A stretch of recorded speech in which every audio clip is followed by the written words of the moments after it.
Okay, so today we're going to try to finish up chapter 12 of the book, which deals with using eligibility traces to do function approximation, where we have this parameter lambda, which we had talked about in these backup diagrams, how lambda controls, it's another way other than the n-step methods of controlling sort of how far into the future you look before using a bootstrap value in your approximation. So at the extreme end, you would collect all the data out to a terminal state. And on the other extreme, you would just collect a single step forward and then use the approximation value at where you end up. And unlike the end step techniques we had before, where we had to wait, like in this case, like a 10-step method, where we'd have to wait until we actually made 10 steps in the environment before we did any updates. In these Lambda, we developed these online update methods where here we have this loop and there is some parameter update or here that happens on every step, whether, if the episode ends, we can reset it. But we have this parameter update where on every step we update the eligibility trace. In this case, this is the simplest type of linear function approximation that you can do, where we have binary features. So in this case, the only thing we need is a function that tells us which features are active. And then these update steps for both the eligibility trace, well, in this algorithm, just the eligibility trace, we only need to go through the features that are actually active and then update the eligibility trace there. And in the even more extreme case of like this is a grid world problem, kind of like the one shown in the book. But if you really have a problem like this, where there's this few states, you would just have a tabular problem where you effectively have binary features, but there's only one active feature per state, and the active feature just tells you which square you're in. So in this notebook, I have versions of, Sarsa lambda defined for, like, this is a version of it for a tabular problem. And in this case, you can see there's not even a loop here over active features because you can just use the state index here represents the active feature.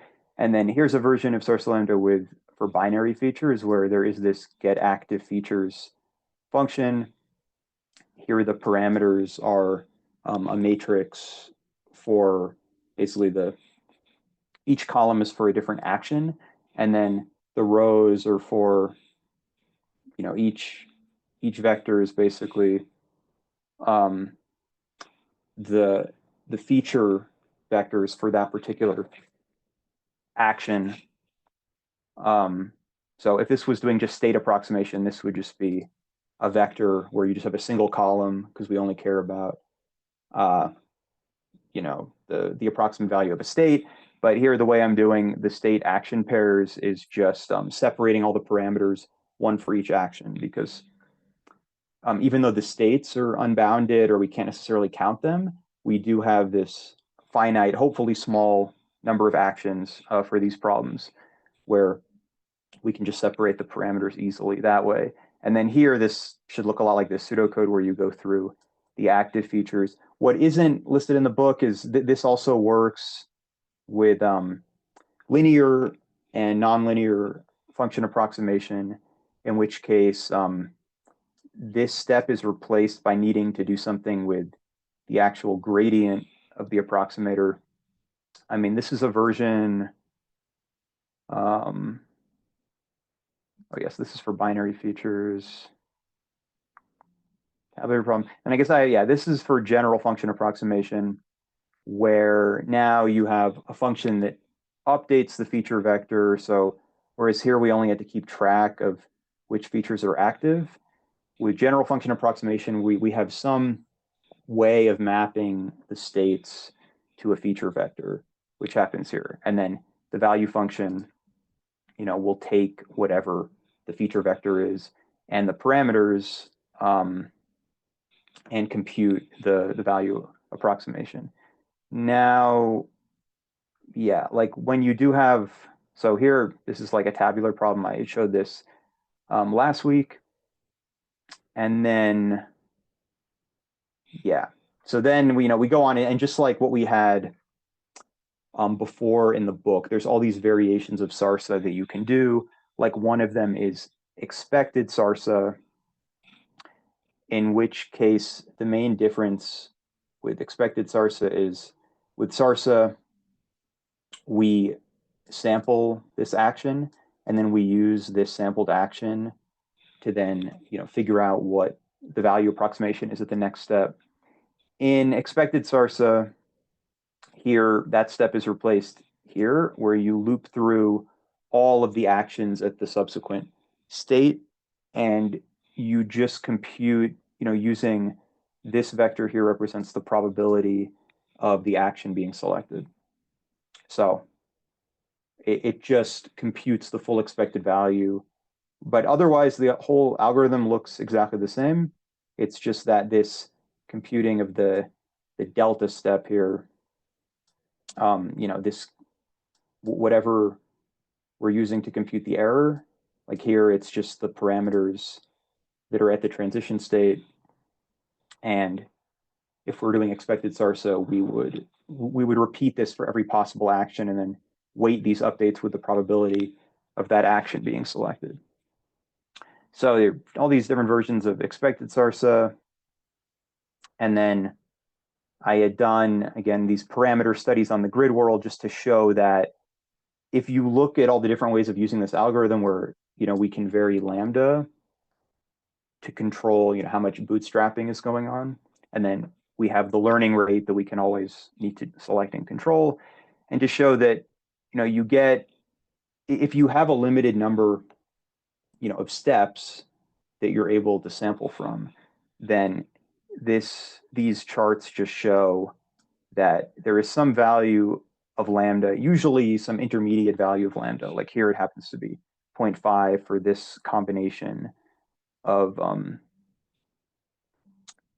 like how you can run the algorithm. And here, the best result is for 0.6, but it's basically right for this grid world environment. It's right in the middle, and this just means that if you select this intermediate value of lambda, you are converging much faster. And then, yeah, so this is for the grid world example. So then, to see it with something more typical of function approximation, we had also looked back at the mountain car problem, which was this problem in chapter 10. I guess I'll, well, I don't know. Should I go back? Let me see. I should go back in the book to show just the diagram of how this problem is set up.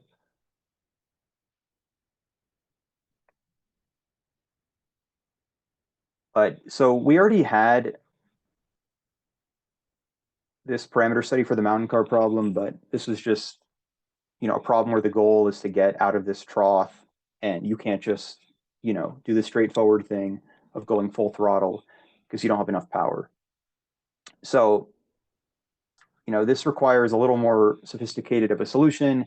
And this chapter 10, we had only looked at, well, I guess here that they did do an n step method and this parameter study to show that, again, there's some intermediate value of n for which if you have like a limited number of episodes, you learn much more efficiently. This is showing the average number of steps. So, completing the episode faster is the goal of this task because there's a reward of -1 for every step you take in here. So you can also, then apply these new methods to the problem with the lambda return. And that's what's, oh yeah, so that was for the grid world. So now we have this new kind of parameter study where, again, they're showing the previous n step result. N equals 4 was the best. Now we have some, value of lambda, which is pretty close to 1. So here's showing, I don't actually know here what value of epsilon they use for the exploration, but in this problem, you don't, here, like I'm using an epsilon of 0.01, which is quite small. So you don't actually need that much exploration to make sure that you solve this problem because, again, like the longer the car sits in the trough, it's just getting a reward of -1. So it is going to end up, trying to keep trying new actions. This is sort of an example of the, having optimistic initial values helping exploration because all the actions that you try that end up leaving the car in the trough are going to keep accumulating negative rewards. So you end up kind of, like this problem we can solve with keeping a very low value of epsilon. So here I have some, again, like I'm showing different variations of Sarsa lambda, but here's just the vanilla version. And, we have some pretty high value of lambda that appears to have the best result. And then here's, the sort of expected version. I had also talked about this, again, like this style of algorithm isn't in the book, but you can define a dynamic programming version of Sarsa lambda where you don't do the state action value approximation, this Q hat, but you go back to learning V hat, where you don't need as many parameters because we're only learning the a state value approximator. And then you can use knowledge, like because the mountain car problem is deterministic, we actually know what will happen from a step. And in general, you can know like some distribution of outcomes for a step.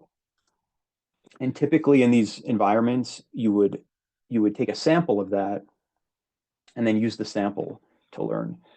But if you actually know the distribution, like in this problem, it's trivial, the distribution is just one thing happens, then you can learn, I mean, these results are like a little better, but computationally, this is going to be easier to do. You don't have to learn as many parameters.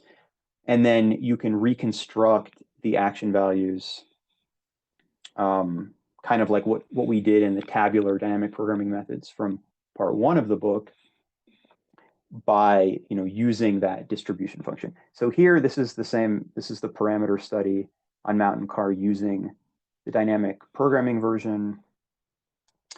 And then so all these Sarsa lambda methods, these are attempting to compute, use the lambda return to compute. So sorry for the, like trying, like they're using the same approximation as the TD lambda method. So, the TD lambda method is accumulating these updates. Hold on, let me see if there's a good backup diagram for this. Yeah, so,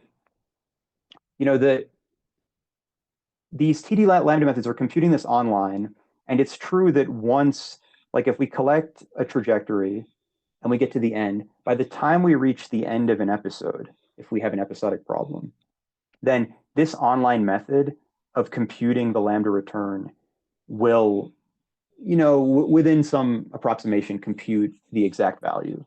There is this little other factor that we're updating the value function as we're going. So there's a little deviation from that.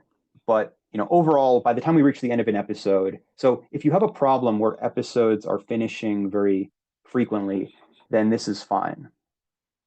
But after this, we had defined this n-step truncated lambda return, which is this. And in this method, if you happen to look at what you're calculating in the middle of an episode, so prior to reaching the terminal state, then the TD lambda, the online version of TD lambda is going to have an incomplete result. And that's true when you're doing this, this eligibility trace through the episode. You always have this incomplete result until you actually reach the end of the episode. And you can see, like in these problems, like all of these methods are using that style of update, and these are all able to solve the task. Like this is showing, I mean, any sort of finite value here is, well, when this thing starts out, it can't get out of the trough at all. So a value like here of 164, I mean, just to show you from chapter 10, this is like what these solutions can look like. Like this is an example of the like one-step Sarsa method that learns a solution. But anything that solves, like this is solving it in 120 steps, but it has to do some. This is showing the trajectory in phase space, but it has to find its way out of the trough. So if you just do a random policy like this or something, it's never gonna actually get out. Or here, like this is showing more a random policy. Yeah, this is a random policy. So this is like could go up to thousands and thousands of steps. So here, even though in the middle of looking at this approximation, we have this incomplete result, this is still working. Now, the idea behind the truncated lambda return is that at every point in the episode, you want to be computing the best thing that you can at the time. And the best thing that we can compute is this truncated lambda return where, we're not like waiting for these additional steps in the episode that could happen. And then again, like by the time you reach the end of an episode, this will have computed the same thing as the TD lambda method because there will be no need to truncate it. So this is only different like in the middle when you're truncating things. And this is also really important for tasks that are not episodic, right? Because if they're continuing tasks, then this episode never ends and we can never actually compute the true TD lambda return. So then, this has more of a purpose in continuing tasks. But the idea is that it should converge faster because, we're computing something more relevant at an intermediate step in the episode. So these other variations of Sarsa lambda, the true online Sarsa lambda, are just using this online method of calculating the n-step truncated lambda return. And these methods have the disadvantage that it can only be done in the linear case. The other methods we've talked about, like all these Sarsa, expected Sarsa, and this one, these can all be done with any type of function approximation. But the true online method, like this derivation that's done in the book to calculate the true online lambda return, this is assuming linear function approximation. So that's what's done here. And, you can see like for the mountain car task, there doesn't seem to be any advantage in the parameter study to using, the true online Sarsa right here. I mean, we're getting about the same results of the average. The best average we can get is like 161 steps. And this is again like 164. So it's pretty similar. So those are like all the methods that we had looked at before. Like the best result I got doing this is combining the true online method with the dynamic programming where like this true online TD lambda, it's basically doing this where this algorithm is only learning state values. This is not for policy optimization. This algorithm is just for learning the state values of a policy. So with this method, you just learn the state values, and then you derive the action values from the state values using the distribution function of the environment. So how the transition happens, which is going to be deterministic for the mountain car problem. And then you just do policy improvement, like in the same way where we follow the epsilon greedy policy. And, we're not too hurt by the value of epsilon here, because again, like this would probably work even with a smaller value of epsilon or even setting epsilon to 0, just because of the type of problem it is. So here, this is combining, this is doing the true online method with this, using the distribution function to compute, to derive the state action values. And then, this produced pretty consistently good results at this value of lambda. So here, I'm just showing like an example of if you then take this from the parameter study, and here I'm running the approximation for more steps. So I'm basically keeping the same parameters. Here, the best learning rate was found was close to 0.002. So, and I'm using the value of lambda of 0.98. So, once you start extending the number of steps here, like the parameter study would look different. This is just showing the best result over this limited time horizon. But at least if you pick something in the vicinity of this, you're going to at least get, decent results. So this is showing the learned value function over this period of time. And this is showing, it looks a little messy, but this is showing the policy in the state space of the problem. So for this problem, we know the position of the car, we know the velocity, and from those two values, we can figure out what the step should be. And also the policy function is using these two values to decide what to do. So this is just showing like the red squares indicate going full throttle forward, blue is full throttle backwards, and then the gray squares are where it just idles and it does nothing. And this is showing the value function. Using a different technique, I had computed a more accurate version of this value function from chapter 10. So it's supposed to look like this spiral shape. This is much more granular than this value function can be. But you can see it actually looks pretty similar. It certainly looks closer than the value functions we got in chapter 10 using, like this is without any sort of parameter optimization. This was just using regular Sarsa lambda. But I think, oh yeah, this is the number of tiles. I did get some better solutions back in this chapter using function approximation. Like here, like this is using a variation of Q-learning. And then I thought I had used the dynamic programming solution. But some of these solutions from chapter 10 use a lot more parameters.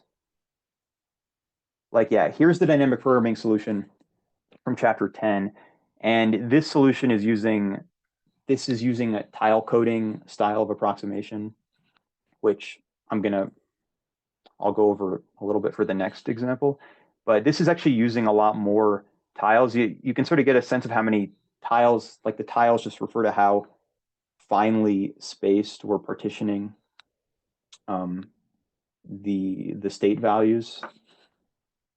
So this is like, you can see by how small these squares are, how finely partitioned this is.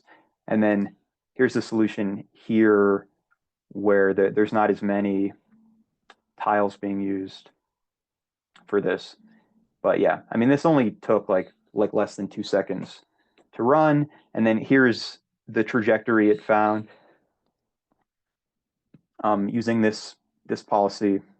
So this is just showing the position and velocity of the car at each point. This is showing the position over time. And this is showing the actions taken. So it's still a little bit noisy, but the general idea is, first it goes forward, then back, and then forward again. And if I run this, it'll just run the episode with different initialization conditions. You can see this policy is pretty robust. Like even this environment has like slightly different positions the car can start in. And you can see it's doing pretty well with this. So, I just sort of took the best method of all these parameter studies and did that. So yeah, that like concludes the sort of on policy section of this chapter and the example they used. Now, the next part after the discussion of Sarsa lambda. So there's this discussion of variable lambda and gamma, which is more of a theoretical discussion. This is the lambda, the parameter we're using for the amount of bootstrapping. Gamma is the discount rate, which we need for continuing problems. And this section is just generalizing this to say, well, what if we had a separate value of lambda and gamma at every time step? So here, like this is the normal return being defined where instead of, a single value, instead of this being gamma to some power, we have the product of all the gammas. And yes, then you have to index all the gammas and the lambdas. But again, like practically, this isn't really done in any of the algorithms. Like the most you could do with this is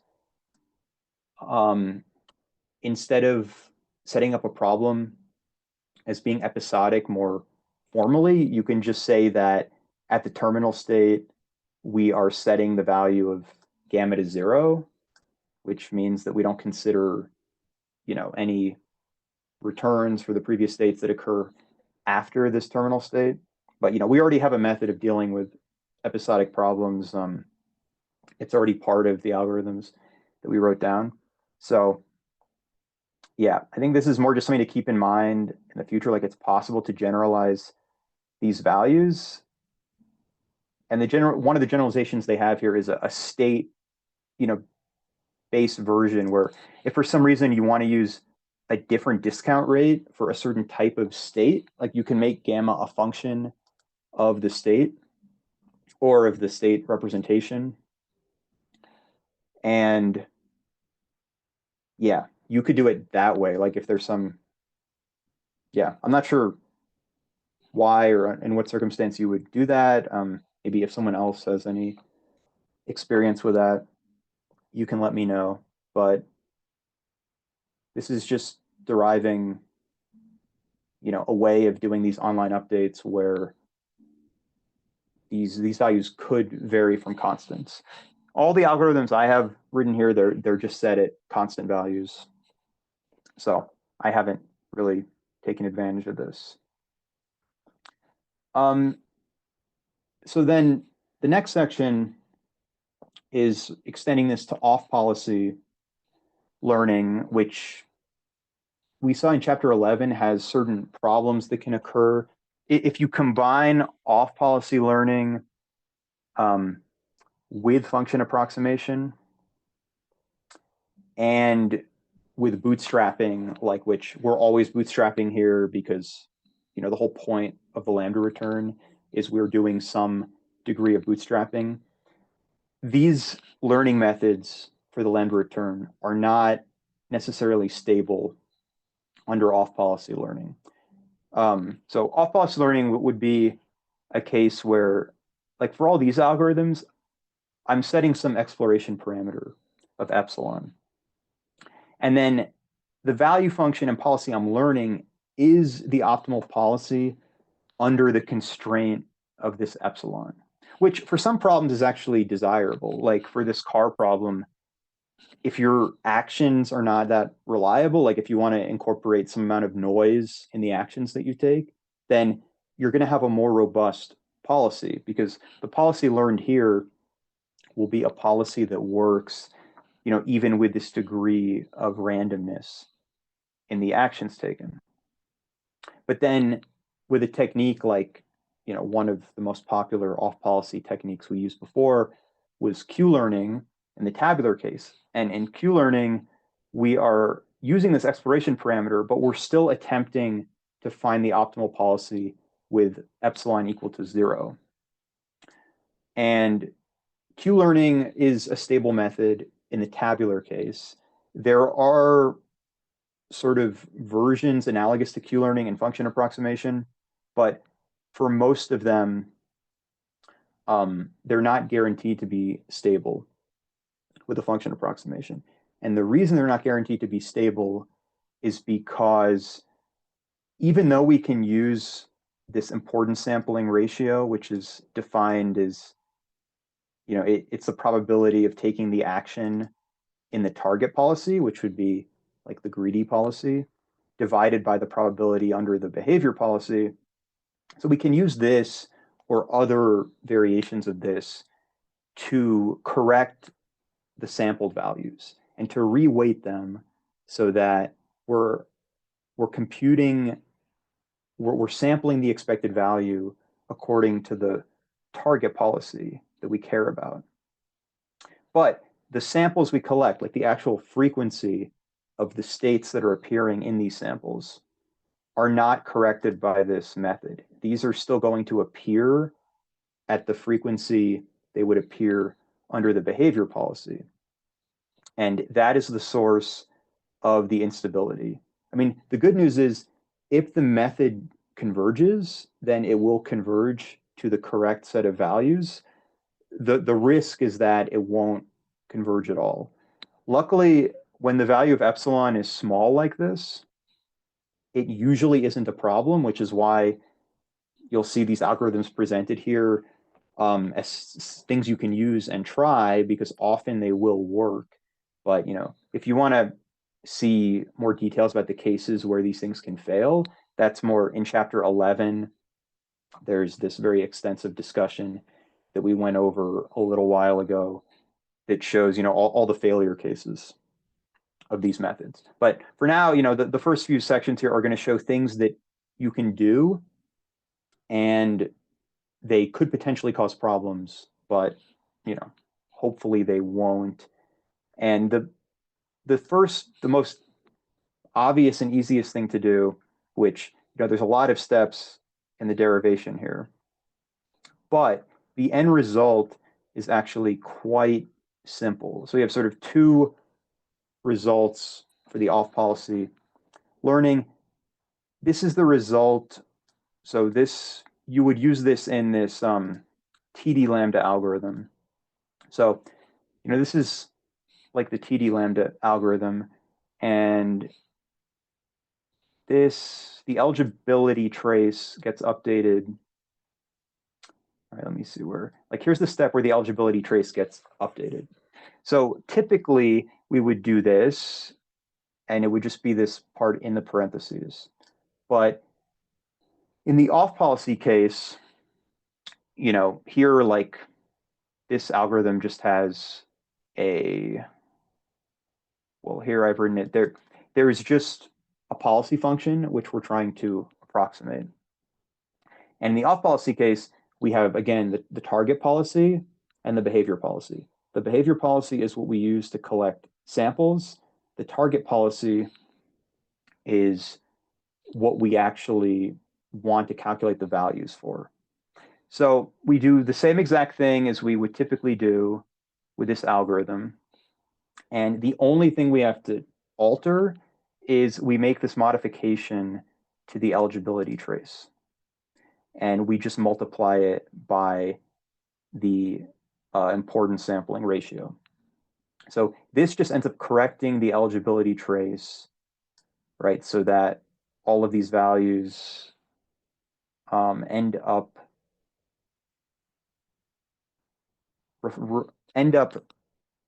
reflecting what we actually want to sample. I'm trying to think, there should be some,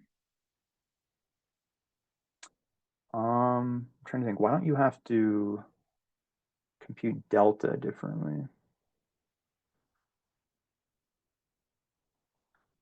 I guess, yeah, because with this algorithm, we still are computing the error. Yeah, I guess even, this is also showing the action value version of this. In the action value version, we don't actually need to multiply the importance sampling ratio by the gradient, because the gradient here is the gradient with respect to the action taken. So it's one of the quirks of learning the state action values, which is also why Q learning doesn't need to use importance sampling ratios, is that even if we take an action which is not taken by the policy, the gradient here is actually computing the gradient of the action taken rather than the action that should have been taken under the target policy. So we don't have to correct for that, but we still do have to correct for this part of the eligibility trace where this is an accumulation of the past gradients, and this is showing, the delta value, this is the expected form of the error, because here we're using our approximation of state action values to compute the state value at the transition state. I believe, did they show where this happens? But yeah, this V bar thing, I think it shows earlier how to compute this, but I showed it in the code in the notebook too. But this just ends up taking the sum over these Q hats at the S t plus 1 and summing over all of the actions. Yeah, so to actually, in fact, I just added it to the expected Sarsa lambda code here.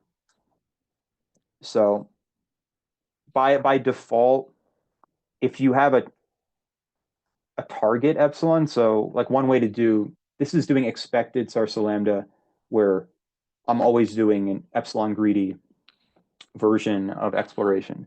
So by default, the target epsilon will match epsilon, where the first value of epsilon here in the arguments is what the behavior policy is following. And then the target epsilon will be epsilon. Now, if the target epsilon matches this value of epsilon, then you don't actually have to do anything with this importance sampling ratio. But if they differ, like you are free to do with expected Sarsa, then you end up using the probability, the action, the probabilities derived from the action values. And then this is computing the importance sampling ratio by taking the action value at here. This represents the target policy, because these action value 2s get updated. Well, this is computing the delta, but these are getting updated with the target epsilon. And then if these happen to differ, then this ratio will be computed and will be used in the eligibility trace update. But it's a very minor change to the algorithm. Like this value would just be 1 if you weren't doing this version of importance sampling where you update the eligibility trace. So here we're just multiplying by this, and I'm combining two methods here because the next section, this is a different idea behind, this is like more akin to Q-learning here, where instead of doing an importance sampling ratio, we are just cutting off the samples for when a non-greedy action is selected. So the idea is that you just sample and you're doing like the normal Sarsa lambda approximation at every step. And if we're choosing greedy actions, that just means that the behavior policy is following the target policy for that part of the trajectory.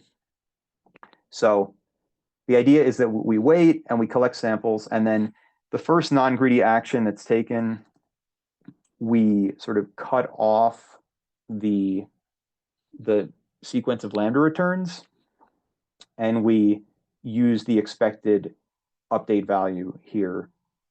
But this, in some ways, is even simpler than the previous method because there's not even an importance sampling ratio. You can see this is going to look very similar to the previous one. When this is used in like a Sarsa lambda algorithm, this is just called tree backup lambda.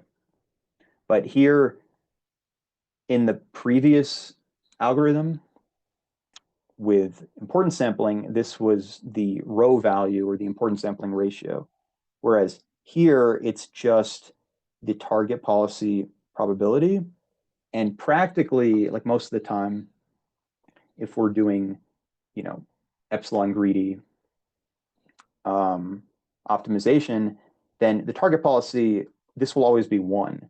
And this will just be a value of 1 at the greedy action taken. So it just means that the eligibility trace update happens the same way it usually does when the behavior policy takes the greedy action.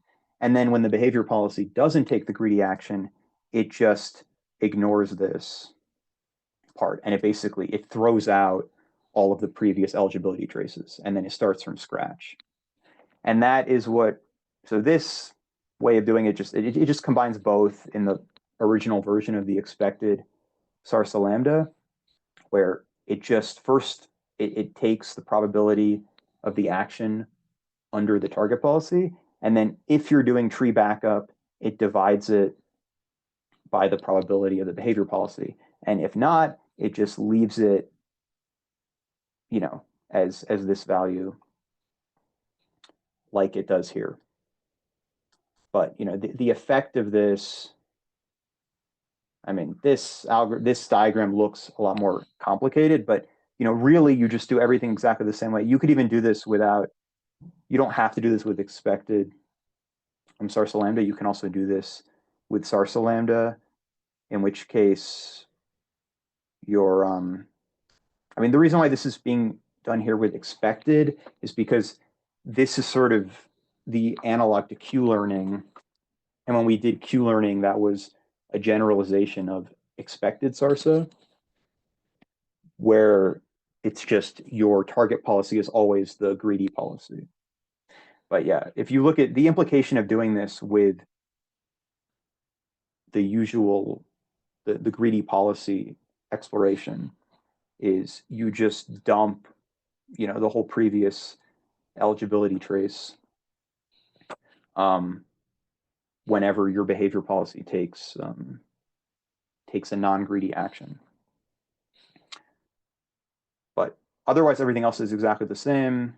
And what the nice thing about these methods is that pretty much like everything we do to modify them happens in the eligibility trace update. And then all the other, like the gradient updates, end up all being the same. Like here, like here they're referencing back to 12.7, which is much earlier in the chapter. But here, this is the parameter update rule we have, which is just making use of the, whatever error target we're using, whether it's Sarsa target, expected Sarsa target. And then, here the eligibility trace vector is the only thing we need to do the parameter update. So that, was this tree backup method. Then, the caveat to these is that, as they say here, this is not guaranteed to be stable when used with off-policy data and with function approximation. And usually it's not a problem. As we saw, like you have to sort of construct these cases where it can fail. But the point is that it's possible to have failure cases, and it's possible that certain portions of the environment and function approximator will match those failure cases. So that's why there's this discussion of stable methods, which are going to be, we had talked about this in chapter 11, where we derived this method. It only works for linear function approximation. But this TDC method was a way of doing function approximation, linear function approximation with off-policy data where it is guaranteed to be stable, even with bootstrapping and off-policy. And this algorithm here is just the version of this extended to the lambda return. The version we had here was just for TD0, which would be, it should actually end up being the same. If we set lambda to 0, we would end up with the same algorithm we had before. But in this case, we just have this, we have to keep track of this additional vector here, which we end up using in the parameter update. Again, like to see where all this comes from, you have to look back to chapter 11 to see how this method was derived. But this was derived by looking at minimizing the projected Bellman error, and with linear function approximation, like directly, like deriving a true gradient method that directly minimizes the projected Bellman error. So that's where this came from. And we are left with now, a version of it that just has this extra lambda term, so that this is now, working with the lambda return, not just with the lambda equals 0 return. But, there it is computationally more involved. You have to keep track of more things. So this, I guess they're calling GTD lambda when this is used just for value function approximation with a fixed policy. Then this is, computing state values. Now, this version, GQ lambda, this is, I guess, maybe something, again, like somewhat close to Q-learning, but with the stability guaranteed, where this is now doing the state action value approximation. And, we have to also compute, I guess, this average feature vector. I guess this is not even present, in this version of it. So in this version, we just need the feature vector at the current and the next time step, whereas here we need to also compute this sort of expected value of the feature vector. Oh yeah, for this. So this makes it more of like, and this is like a more unusual way of computing this target value. Like typically this here was the like V bar, and with V bar, we did this evaluation with these probabilities, but we actually did this inner product in the sum. So we were using these state action value feature vectors, and which is the Q hat, like this inner product. Normally we would be summing this Q hat, and that was a way of computing, the average value of the state transition. And here we're actually using,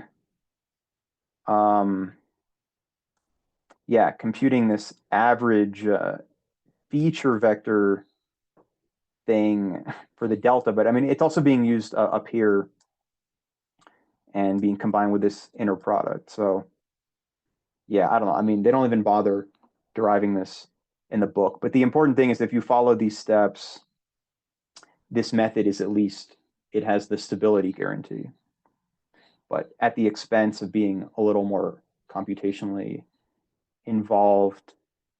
And there was also this comment from chapter 10 that even though this TDC algorithm is guaranteed to be stable under off-policy data, it might have slower convergence than if the other method works. So the final method here is that this hybrid method, which is even more complicated. There's even, two forms of the eligibility trace that are being collected here. But notice that in this parameter update step, there is this difference between the eligibility trace vectors. And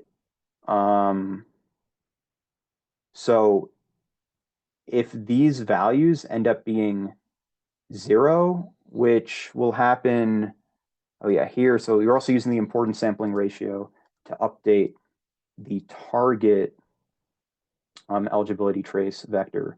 But the idea behind this algorithm is that if the target policy matches the behavior policy, which you could do, I mean, even with expected Sarsa. So then you're not even in the off policy regime if that happens. Then these eligibility trace vectors will always be the same. This will always cancel out. And what you're left with is the TD lambda algorithm, right? Which is nice because this algorithm might converge faster, and this whole thing will probably converge faster than this version anyway, because, you know, the closer the target policy is to the behavior policy, this just approaches more closely the behavior of TD lambda, which converges faster.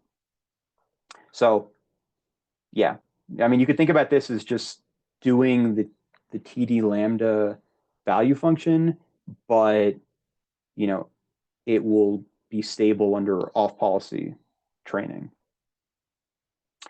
But, you know, again, this is TD lambda, not true online TD lambda. So these are concerned with guaranteeing stability with off policy training, but these are still computing the lambda return, not the truncated lambda return, which is what the purpose of the true online methods were. And those methods are trying to be more efficient at using the data, which is one of the reasons I sort of skipped over it. But there was this other parameter study, or here I showed a bunch of different parameter studies for single methods. This is showing a parameter study of the mountain car algorithm with the different variations of Sarsa. And the claim here is that the true online version is more efficient, which again, this efficiency might not, you know, matter if you're able to just run it for more episodes. You don't have to worry about that. Because, you know, you do have this extra complexity and you can only use it with linear methods. So there's nothing wrong with using, you know, just the vanilla Sarsa lambda method. You know, it's not that much worse than the true online method. But again, this is not using off policy training. But again, it's hard to understand the importance of the off policy learning with these tasks, like the mountain car task, because they can effectively learn the optimal policy with a very small value of epsilon. So you're in the regime where you are doing on policy learning, but your value of epsilon is so small that, you know, it's practically zero anyway.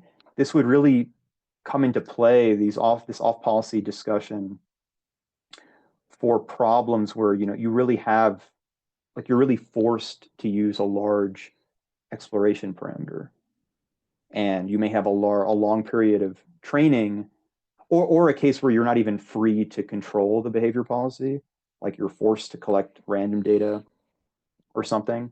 And in that extreme case, you would want to use one of these, you know, these more stable. I mean, like, you could try to use, again, like this method, but you have the risk of it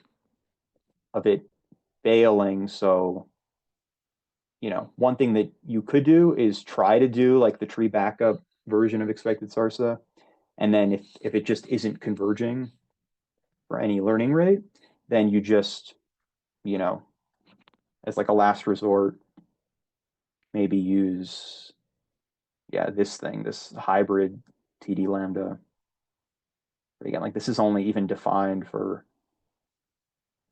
again, like linear function approximation. So if you're sticking with linear, it's fine. You have more techniques available.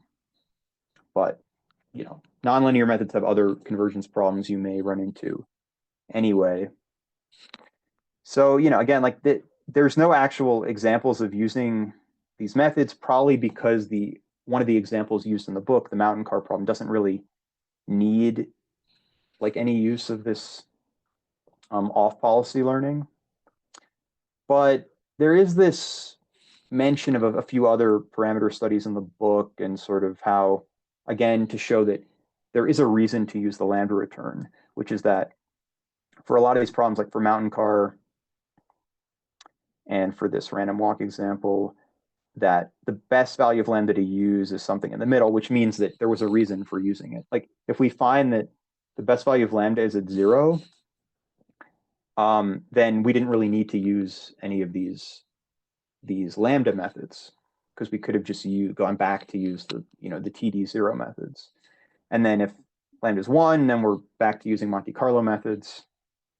But often these values of lambda close to 1, very close to 1, are not good. So we already looked at the mountain car problem. There is a mention of this cart pole problem. And I guess for the rest of the time, I was just going to sort of go over setting up that problem, which is in the book on this page. So there was this mention all the way back in chapter 3. This is, again, like a pretty standard reinforcement learning, or I mean, it's even a standard just control theory problem set up. But the idea is you have some vehicle, with a pole on it, and it could either be like a pole with mass, or the way I've set it up, it's like it's a massless rod with some massive ball on the end of it. And then the cart has the ability to, accelerate in either direction. For simplicity, I've just made it, there's just a single throttle value. So it can either go, full acceleration forward or backwards, or it can idle and be stopped. And then the goal is to keep the pole vertical, keep it from falling. And also, usually it's set up where there's some constraint, horizontal constraint on where it can go. So, it can't just drift forever in one direction. It has to stay within a confined area.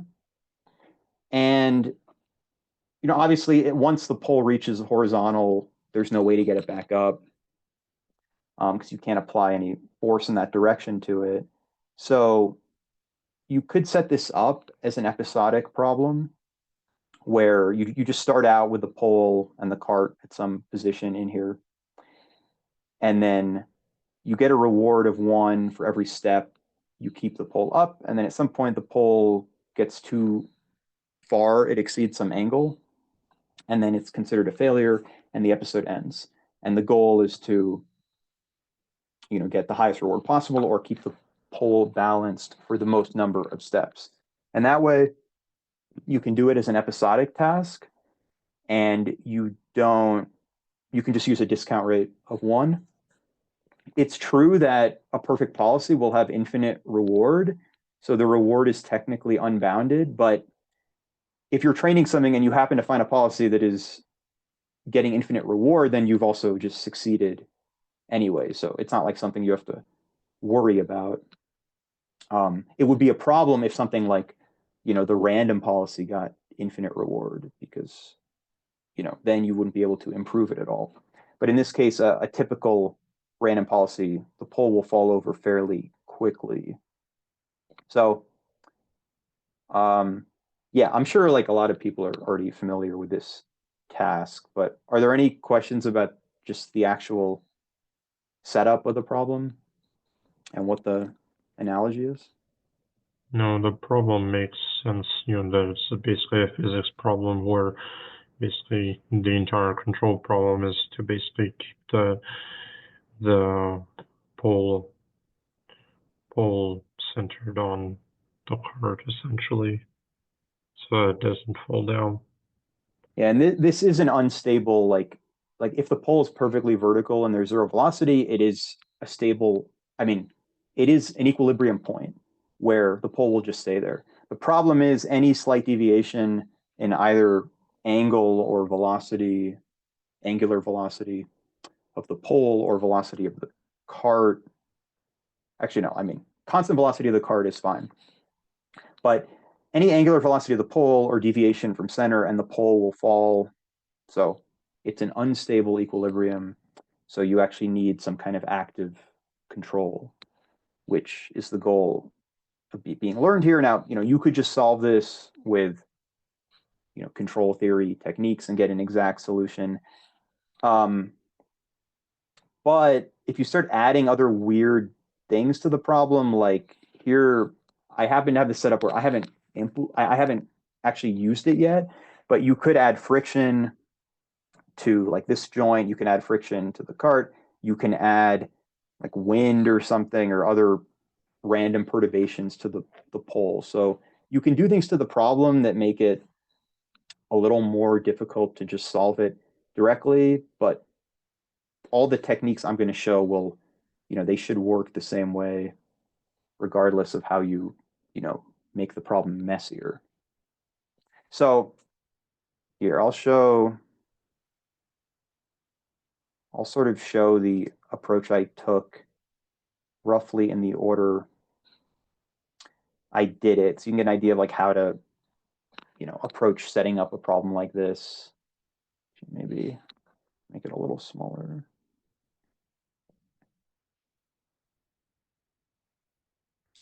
Okay.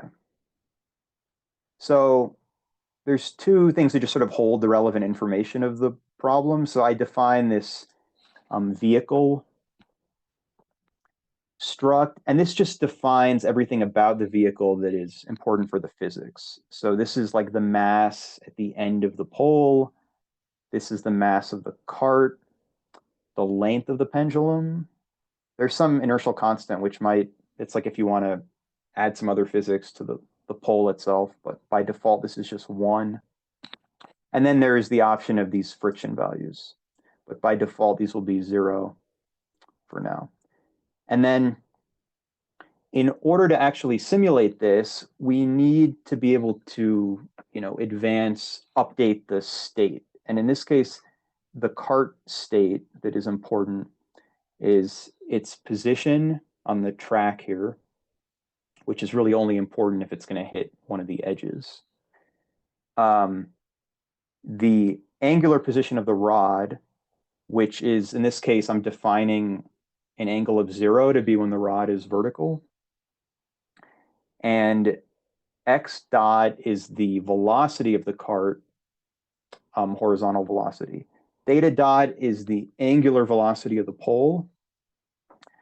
And then there is this t, which isn't actually, it's nice to keep track of for later, but it's not actually important for for updating the state.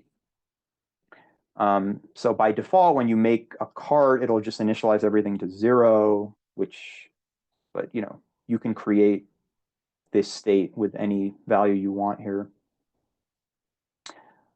So, then the next step for this problem is to actually try to start simulating the physics. And here, you can sort of, look up different tutorials of how to get these equations. Like I didn't derive these equations myself, but this is assuming, again, just like a massless pole with a mass at the end. And there's 2 equations here. This equation calculates the acceleration in the x direction of the cart. And again, it's based on all these parameters of the vehicle, which are defined here, and also the current state values, like, the x, well, actually, yeah, the x position is not important. Like I said, that's not needed for the update. But, everything else, like the actual angle, the velocity, both velocities are needed. And also, this is the gravitational constant wherever you are. So you could solve this on, different planets. But yeah, so this just computes the instantaneous horizontal acceleration. Oh, including also this F. F is the force being applied in the horizontal direction to the cart. So then there's this other equation which computes the acceleration of the rod, so the angular acceleration of the rod. And this uses the value already computed for the horizontal acceleration. So you can compute this in 2 steps. This equation looks pretty simple because most of the hard work has already been done in this equation. And then here is these are just versions of the function that operate on the cart, like the vehicle and the state. So it simplifies writing it a little bit because all the relevant information is contained here. So you can see here, like to compute the update, you need to basically add to what we already have. You need to add the gravitational constant and the horizontal force on the cart. So, okay, this defines like the actual physics of the problem, but this alone doesn't help you simulate it because you need to somehow use this to advance the state in steps because we're using computers. We have to do this in some sort of discrete time scale. So here, this is a step where we do numerical integration. To do numerical integration, what you need, like here, this is actually like a second order problem. So, I have the positions, the velocities, I compute the accelerations, and then I want to use the accelerations to update the velocities and then also use the updated velocities and the original velocities to update the positions. And that is what's being done in this function. And you could do an Euler step method. I mean, an Euler step is just like if you're doing it for a first order problem, you just use like if you have the velocity and you want to update the position, the Euler step will just take the velocity, multiply it by the time step, and that'll tell you the change in position. So it's just a first order method. This Runge-Kutta method, it computes more things. Like we end up computing, so we actually compute the accelerations 4 different times because we end up computing them at the start.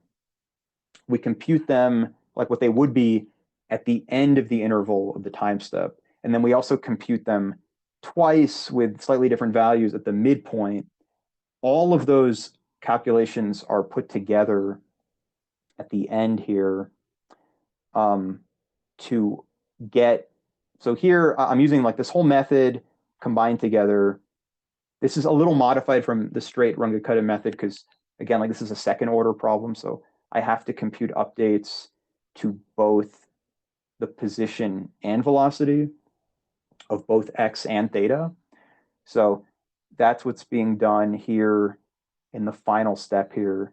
This is computing the updated x, and there's 4 different terms in each of these updates, and they're all weighted differently. But there's 2 midpoint states and 1 endpoint state for each quantity. And this updates the cart state. So it takes, the cart, like the vehicle, which defines, the mass and everything, the state, what state it's currently in, the gravitational constant, the force, and the step size. Now these units, like these are all standard units for all this. It's like kilograms, meters, seconds. So the step size parameter here will be in seconds. And I'm keeping track of that here. I'm just advancing the time by 1 step. Now, the point of using this method is it reduces the error of the step. So the hope is that you can use a larger step size without having to worry about the simulation being numerically unstable. And larger step size is nice because it allows the simulation to run faster. So, hopefully, even though there's more computation happening here, we can significantly reduce the required step size. So now we have the ability to simulate it. Now we have to then actually create, an MDP out of this. And we have to add a little more information. This doesn't have any constraints on the problem of like when there's a failure case. So we have to add, how the reward is set up. I already said I'm going to do it where there's just a reward of 1 on every step. And then there's some failure case. And also we have to initialize the problem somehow. So,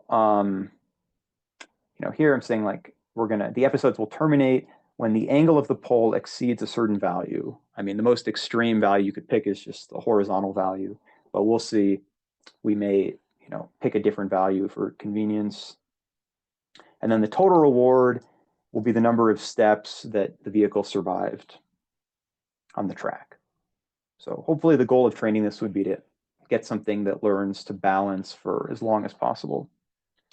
So here is a function that creates this. There's a lot of default arguments here. I just picked these mass values kind of arbitrarily, but it's like the mass at the end of the pole is 1, the vehicle mass is 10. The more unbalanced this is, like the larger the mass at the end of the pole, this task becomes harder. I don't know how extreme this is already compared to like a real vehicle you would build with this. But in this, the length of the pole is 1 meter, the normal gravitational constant. This is the step size. And then the friction values are just 0.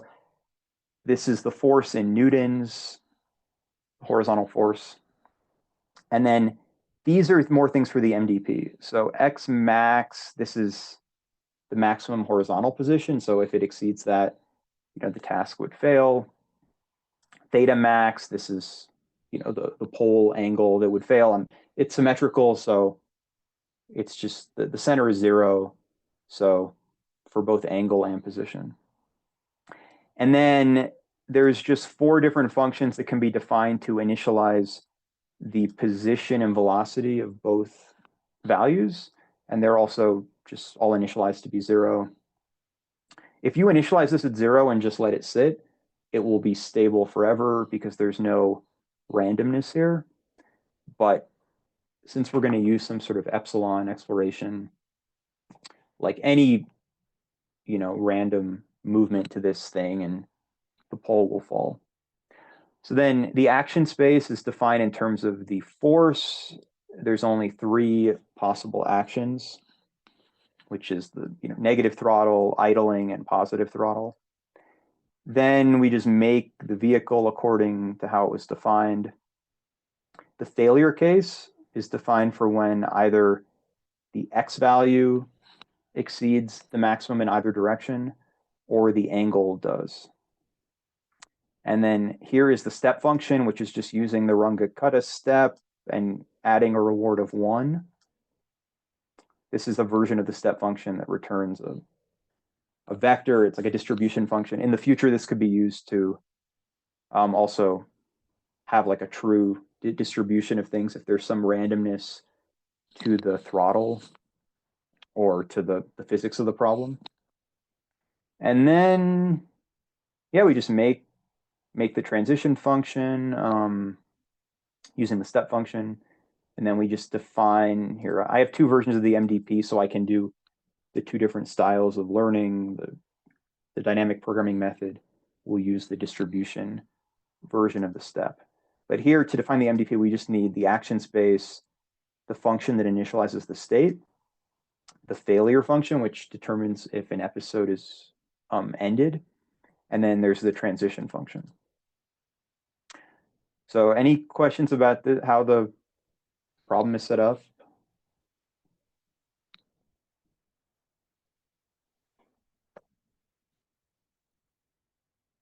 Okay, so then once we have this, like here's an example of setting up the problem with the default parameters. So here's like what the MDP looks like with the actions. And then we can use this. So again, this is not so much to use, but just to see what the results look like. So here is an example of running an episode with this. Remember, with these default settings, we don't have any termination condition in the X direction with the default settings, only the angle. So this just means, and we had a step size also of a pretty small step size here, right? Of the default value is 0.001. So yeah, this is I guess 3 seconds roughly of running time. So this thing also is using a random policy, so it's just sort of jostling around randomly. And the pole starts out completely centered, and then the random jostling, it ends up making it topple over in about 3 seconds. You can see here, this is the list of all the states. And then I have this function to sort of display what happened. So this is showing the episode, like it's showing the 4 different state quantities. So like the blue line is the X position, which, stays pretty close to 0 the whole time. Not too surprising because it's randomly moving back and forth. The angle, despite the random movements, it basically starts tipping a little. Wait, is this? Yeah, so it starts out, yeah, basically at 0. And then it eventually, sorry, this right-hand axis is the angle axis. So it starts at 0, it ends up tipping a little to the right, and then it just falls until it reaches horizontal in about 3 seconds. And then this is just showing the horizontal velocity and the angular velocity, which the angular velocity is just basically starting out close to at 0 and then getting more and more positive as the thing tips over. You can also see it, it might be a little confusing how these lines work, but I try to make this dashboard is supposed to show, it's not the most elegant or smooth thing, but this slider bar advances the time step. And then this is showing the angular position of the pole falling over. And then this is showing the horizontal position, which is not changing much. This dial is showing the actual angular speed. So at the start, the speed is 0. And then as time moves on, it just sort of slowly, you can see it's slowly tipping to the right, as shown here.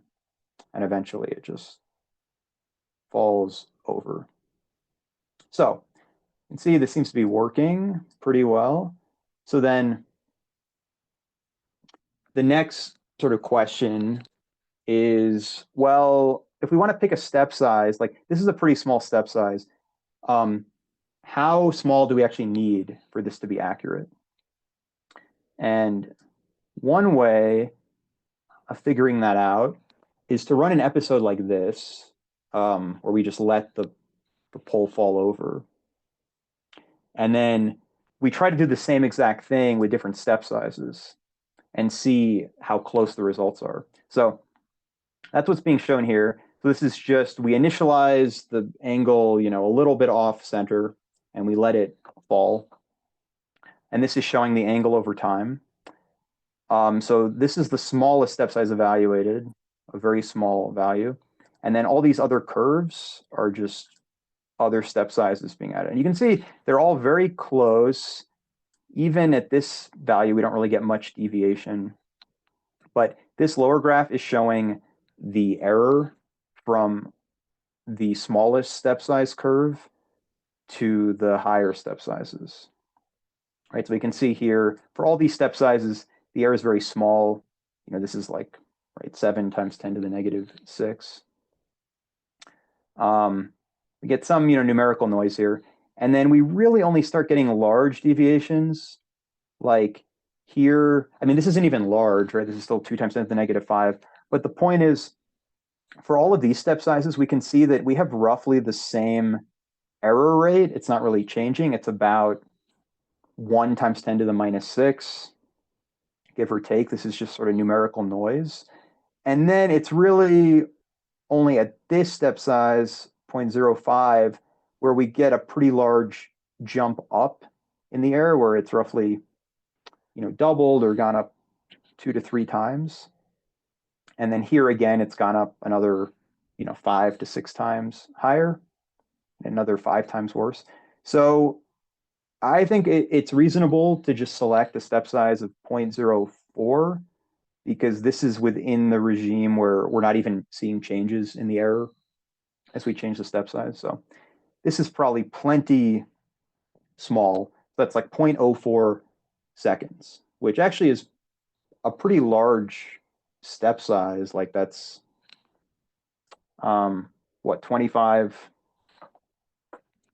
right? It's like 25 steps per second. right? So just about like a film rate. So, I mean, this is actually good if you were going to turn the simulation into a film because you basically have the frame rate that you would want for a film. But, certainly frame rates, especially in simulations and video games and things, go much more frequently than this. So it's nice that we can have an accurate simulation at this step size. So then, the other thing that's kind of important is we want to have a sense of the range of values that we need for the force, the acceleration. Like we haven't really picked what force value we're going to use and what the limits are that we're going to put on the horizontal position. So to do that, I kind of set this up where I picked a pull angle, which is like not completely horizontal, but getting close to horizontal, where the question is, if you set the pull angle to something like, let's say, 70 degrees, then what acceleration do you need to recover from that, right? Because I'll just show, if we make the throttle force 0, this is showing what happens. So what happens is that in 0.35 seconds or so, the pole falls over, right? Not too surprising. This is showing, so it's starting out, you can see it's starting out pretty far, over horizontal. You can see as we advance this, it just falls over, right? The question is, as we increase the throttle force, right? So here I'm evaluating this now in episode of policy where the car starts out in this position and then it just goes full throttle to the right, right? Because in order to save the pole from this position, you have to accelerate to the right. And there is some rate of acceleration where the pole, we can actually start getting it to move in the other direction. And under that, it will continue to fall just more slowly. Like here, as I increase the throttle here, you can see that it's getting a little slower, like the rate of falling, but it is still falling to the right. And in fact, I already did this or figured this out, but let's see, I'll just make this go a little more quickly. So now here is a throttle force of 290, and here now it's falling more slowly, 1.2 seconds. And as I make this go higher and higher, eventually there's this point, 296, where now it's a little over 2 seconds. And as I go to 297, you can see it flips in the other direction, right? So now instead of here, so this is 296, the pole still falls to the right. And see here now the car is actually moving the horizontal position. So here the car is moving to the right, but the pole eventually still falls over. And now I'll go to 297. And now what happens is from the start, the pole actually is slightly moving to the left. This is the angular speed. So negative 0.1.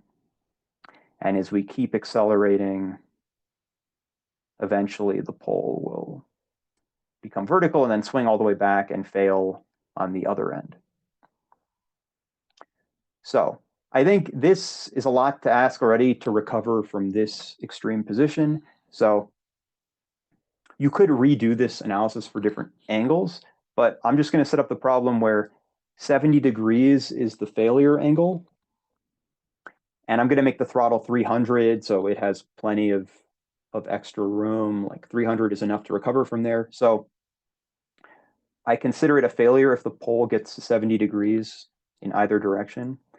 And the throttle is just 300. Obviously, it will have to not use that throttle the whole time, but it can vary the throttle every 0.04 seconds.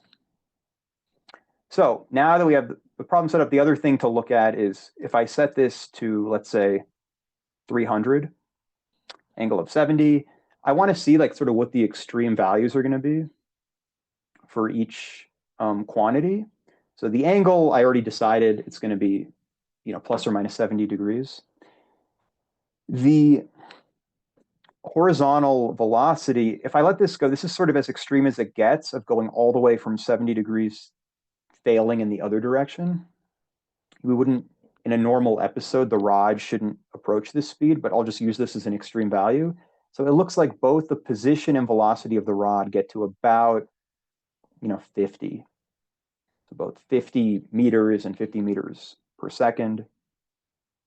And then the angular speed sort of caps out at around 7.5. So for setting the limits of each value, I'm just going to say that I expect the horizontal value to, I'm going to consider it a failure if the horizontal value exceeds 50 in either direction. So that should give it plenty of room to maneuver. And then I expect the horizontal and angular speed to be both plus or minus 50 and plus or minus 10. It should give, I mean, it doesn't even have to be that high, but it's a round number. So I'll just use 10 for this. The reason why I'm setting these limits is because I'm going to do this tile coding on the state values. Now here, I need 4 different dimensions of tile coding, right? Because I have to encode, you can see here, the x, theta, x dot, and theta dot of the state of the car. So to do the tile coding, I have to define the limits of all of those because that's going to determine, I'm going to partition the space in the range of limits. So here I've just set up all the default values where I'm using 0.04 for the step size, 300 throttle, x max of 50, theta max of 70 degrees, velocity max 50, angular velocity max of 10. And then I just sort of selected these tilings. It's sort of arbitrary, 8 in each direction, 8 tilings. I mean, you can tweak these numbers. You can see already, because this is already 4 dimensions of a state space, the number of features grows pretty fast. So this is already 52,000 features with this, even though I'm only using 8 tiling. So this is a problem. I might do that later where this could maybe benefit from nonlinear function approximation, where maybe there's we could get a more efficient result with fewer parameters. Luckily, the way I've done tile coding is pretty efficient with the parameter update. Like it only needs to go through the active features. So the eligibility trace does make it so in general you have to update everything, but yeah, this would be very efficient actually with TD0 learning as well. So anyway, this sets up the problem with tile coding. And then we can actually try to solve it and see what happens. So when I try to solve it, I need to define the learning rate and the value of lambda, because again, we're testing out all these lambda methods. So this is just using like Sarsa lambda. So here is an example of training. So here I did just using regular Sarsa lambda, again, a small value of epsilon. This is for 25,000 steps, which is, I guess, well here, oh no, sorry, this is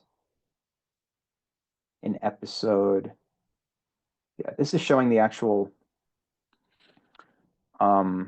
seconds per episode through the training process. This is the x-axis here is the number of episodes, but this is training for 25,000 steps, which is, I guess, 1,000 like seconds of simulation time, right? Because we have 25 steps per second. Yeah, so this plot is showing how long each episode lasts in seconds, which if the training is working properly, this should be increasing over time, which we can see it is.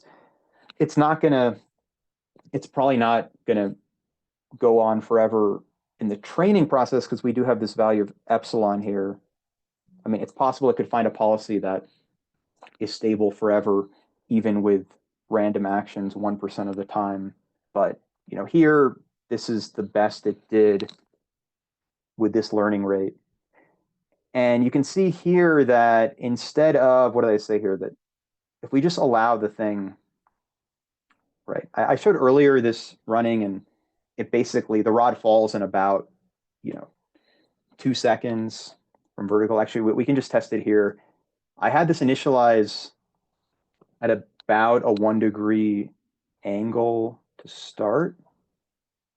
So this is showing, so if we started out at an angle of 1 degree and it just sits there and does nothing, the rod will fall in about 2 seconds, right? So this is showing that throughout the training process, this is improving now to 8 seconds, close to 9 seconds. This is an example of the greedy policy once it's trained for this long. And we can see, well, the blue line is the X value. So it's staying well within the region, not getting outside of that. And then this is the theta value. And you can see for most of the episode, yeah, this was, staying very close to vertical. Again, it doesn't get any extra reward for being completely vertical. It just, so anything that is within where it can keep it stable is fine. And then we can see at this point, it reaches some part of the state space where it doesn't know what to do and it fails. So it's hard to know exactly what goes wrong here. It's possible to just, yeah, I mean, it seems like it was able to maintain stability at this same state at an earlier point in the episode, but for some reason it fails at this point. But clearly it did learn, something that was pretty successful. I mean, this is running for almost 29 seconds before it falls over. And then, yeah, this is using that like off policy variation of the algorithm, but yeah, for about the same time. Again, this appears to be less successful. But remember, this is just like one trial of training. Oh, actually here it happened to, I guess, find a point that was exactly stable. See, it's possible that if the car does learn, I find this a little hard to believe, but maybe this actually did work. Is this possible? Because the episode should initialize with, oh no, I'm not sure, because they should initialize with the value of theta not exactly centered. So I'm not sure why this is happening. Run episode. But yeah, obviously, if the thing starts out here and it's learned, the policy has learned that if you're already perfectly stable at the center, you shouldn't take any action, then the cart will just stay stable. But this is showing the steps per episode through the training process. So it does start learning at a pretty fast rate at this point. This is showing, this is again, like, these were Sarsa Lambda. This is the like dynamic programming version that I introduced before. And again, where we don't actually need a set of parameters for every action. And in this one, I actually did a parameter study. Luckily, this is showing the training result of this, which I did train for longer. And you can see that even though during training, this is with this randomness, this is failing on average about every 10 seconds. This is an example of the greedy policy. And this you could see runs essentially indefinitely. I mean, this, I guess it does fail after like 700 seconds, but you can see it's just learned to keep this degree of oscillation in here. But yeah, the X values are staying within pretty confined range, right? Yeah, it's not getting really outside of 10 meters the whole time. And then these are the values of theta, which are again staying. Actually, this doesn't fail, right? I don't believe this failed. I think this actually ran for the maximum number of allowed steps. Yeah, so this apparently has found a solution that probably works indefinitely. I mean, it could end up getting perturbed in a way where it fails. But you can see here, these angles aren't even exceeding, yeah, 0.3, 0.2. So yeah, this was, but I used the result of this parameter study to look at this. So this is showing A parameter study with just the DP lambda style algorithm. And this is the learning rate and the value of lambda. So here it appears that, again, like for this number of steps of training, for the parameter study here, I'm doing it over, where do I, oh, for 10,000 steps, and testing different values of lambda and alpha. And here this lambda of 0.5 appears to be the best result. I did try a few other intermediate values of lambda here from some of the lower ones. But again, like this value of lambda is going to depend a lot on how the problem's set up. So remember, I set a reward of 1. It is an episodic problem. So for this problem, you know, the high values of lambda don't seem to do as well. Although, I mean, all of these results are not too far off from each other. And then this is showing the, going back to the true online version of the algorithm, where it's possible the result here is a little better, but it doesn't seem to be that much of an improvement. I mean, the important thing here is actually learning what the right step size parameter is. So you can see here at 0.00072. And here I've done this training where I'm training it a lot longer, but I'm using the same value of lambda. And I found that it has a little bit better result when I slightly increase the learning rate here. It seems like it has more time to correct, and this plateau, even though it looks like a plateau here, seems like it's actually learning, still improving the policy. I mean, exploring more of the space. So yeah, here is the somewhat hard to read result of, I mean, it's only hard to read because, yeah, you could just consider this like as successful as it gets for this environment, because this is basically balancing for indefinitely. But yeah, another parameter study, and we can, I guess, compare it to what they have in the book, because we had this same, or I guess they said it was an unsighted result. Yeah, so here's the carpal graph in the book.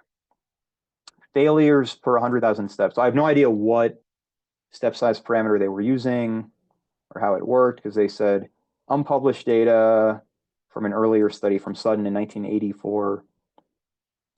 But I guess he found, again, this a little unclear. Clearly, a value of lambda of 0.6 appears to work well here.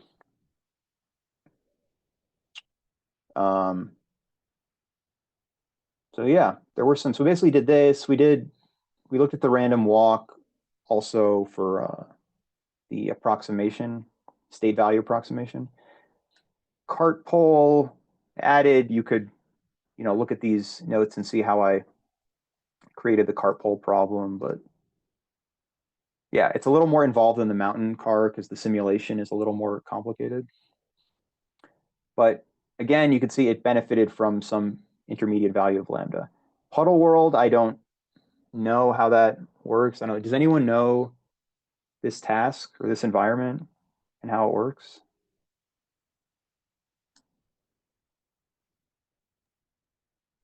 No, I do not. Well, if anyone's ever heard of Puddle World, you could let me know, or have some other idea task. But the interesting thing about these parameter studies is to see, depending on the type of task, what values of lambda make sense. Because then when you're doing another task later where maybe you can't do a parameter study like this, you can have some sense of what the appropriate value of lambda would be based on how the problem is set up. So yeah, I think with that, we'll conclude the discussion of chapter 12, and then next time we'll move on to the policy gradient methods, which will sort of be starting from scratch in a lot of ways. But we can also make use of these environments with policy gradient and compare and see how much, if it's any easier to learn a solution for these tasks. Thank you, Jason. This was extraordinarily clear, particularly for the cart and the way that you plotted all of the different parameters, the different